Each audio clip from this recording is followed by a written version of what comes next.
Hey everyone, Metagross Freak, and if you've been a long-time fan of Cartoon Network, you probably know that their long-running series, Ben 10, finally ended. And I don't mean finally as in like, yay, finally! I mean finally as in like, it finally ended, and I'm both happy and sad for the series. The series is running about a decade, maybe a little bit longer than a decade, I'm not exactly sure, but about a decade. And while I really enjoyed it, there were a lot of ups and downs to the series. Like, I remember a year when there was just no new episodes and everyone thinking it ended. So it's been off and on, but when it's on, it's great. When it's not on, it's like, when will it ever come back? But the final season aired this fall, and it finally wrapped up the series. So I want to go through quickly my top 10 favorite aliens. Um, Plus a surprise at the end. Now, this list is completely on my opinion. I'm not saying which 10 are the best. I'm just saying which 10 I like the most. And this is also not in any particular order. So, without further ado, let's begin. Number one, I'm going to do Swamp Fire. Swamp Fire was kind of a replacement for both Wildvine and for Heat Blast in the Alien Force Ultimate Alien series. And he was really cool because around the same time they created Swamp Fire was around the same time I started getting interested in chemistry and biology. And so the fact that he created fire by igniting the methane that he composted to me was really cool. He also had an ultimate evolution where basically he turned into a tree with these giant glowing blue orbs that rather than shooting traditional fire from his hands, he shot these kind of like energy bomb things. It's actually a really cool idea. Um, and unusual for your traditional plant and fire related characters. My number two is going to be Lodestar. Uh, he appeared either at the end of he appeared early on in Ultimate Alien. He might have been in the third season of Alien Force. I'm not sure, but he definitely appeared in Ultimate Alien. And he was actually a surprisingly common alien to see.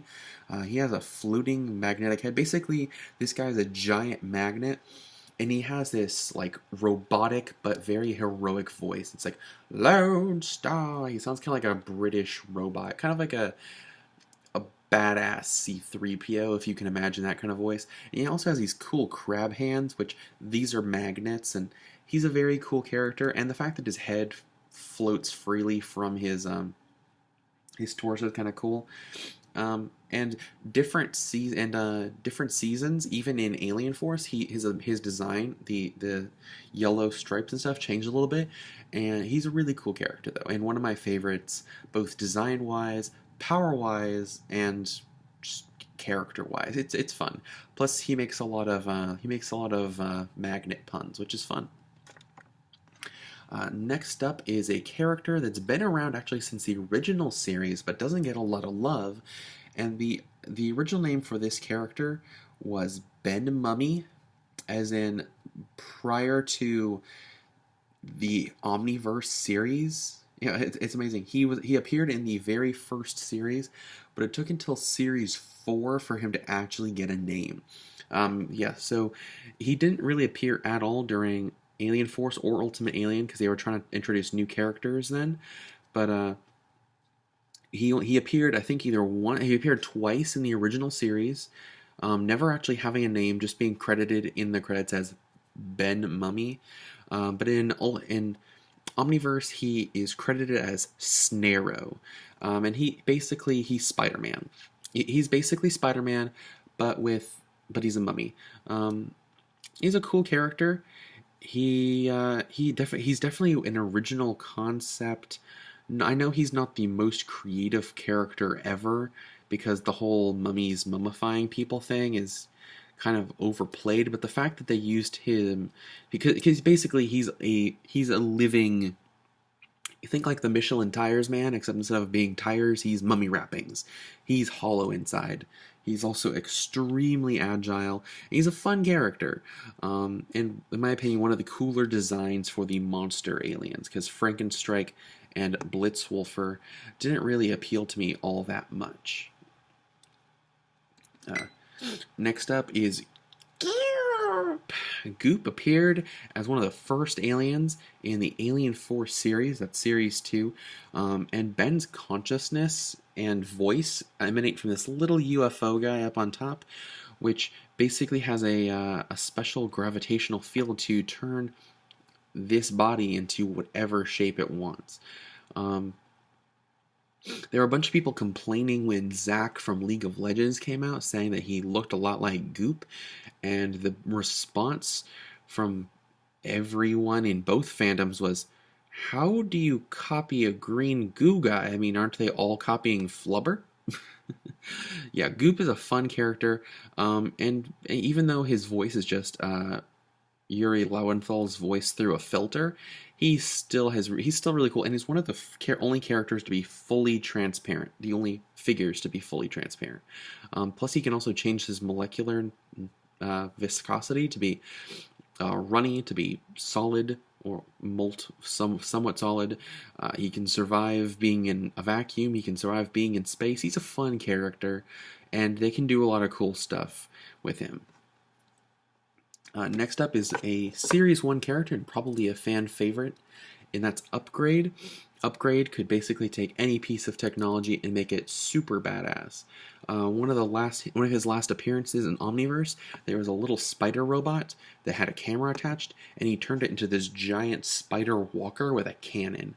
And Upgrade's a really fun character. And whenever we see him, you just know that something awesome is going to happen. The only thing I wish is that the figure had better articulation, because without the articulation, it just looks like he's going to go glomp someone.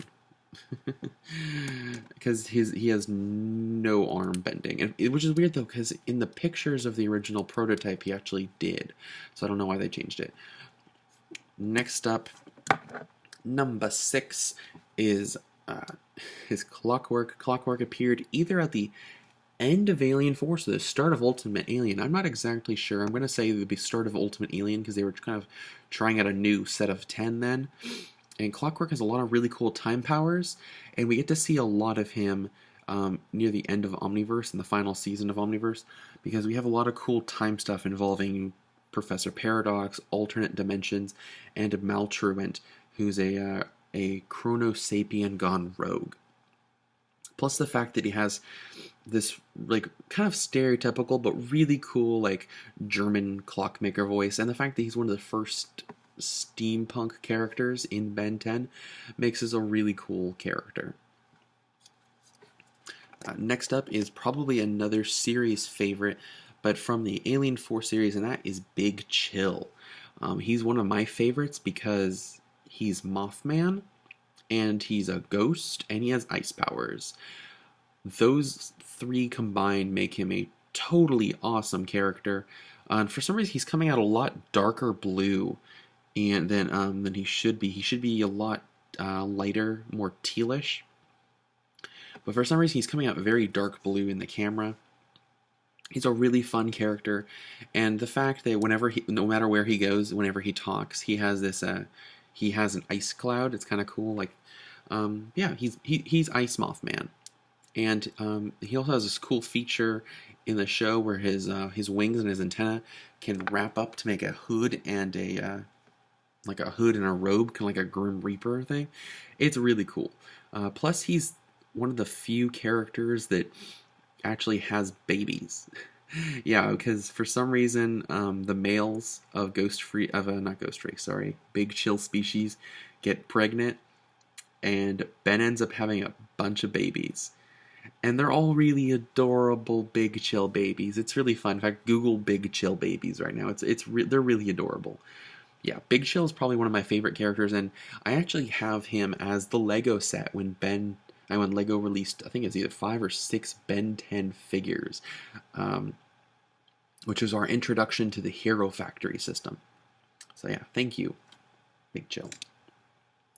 Next up is probably another series favorite, and that is Wrath.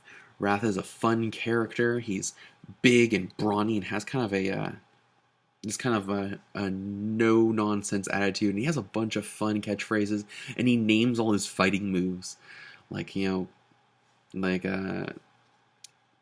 like one of my favorite ones is that I remember is serious butt kicking, and the enemy's like, wait, serious as in the star or as in important?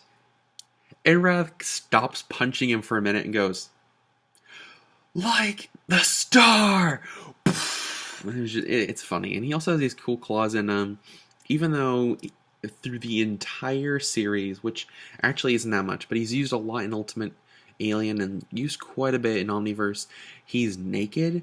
But in one of the final episodes, like the fourth to last episode of the entire Omniverse series, which is the final series in the continuity, Wrath gets a uniform because apparently there was just a glitch in the Omnitrix that prevented him from getting one. It's hilarious.